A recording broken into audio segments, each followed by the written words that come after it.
বিএনপিকে নিয়ে কটাক্ষ করে কথা বলতে চান। আরে নির্বাচনে বিএনপি ক্ষমতা যাবে না তো কারা যাবে? কে যাবে?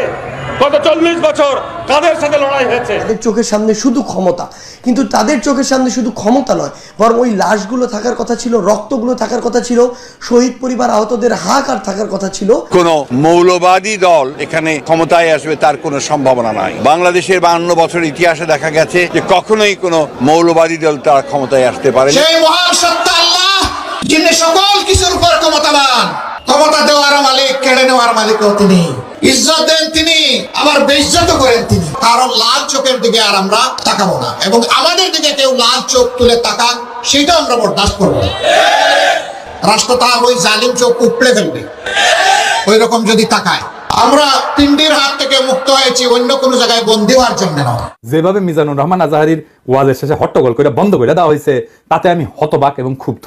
শুনেন তার কথা, শুনেন শেষ দিকের কথা। এটা আমি এখন পরিকল্পিত কিছু হতে পারে এই ধারণাও করতে হবে আমাদের।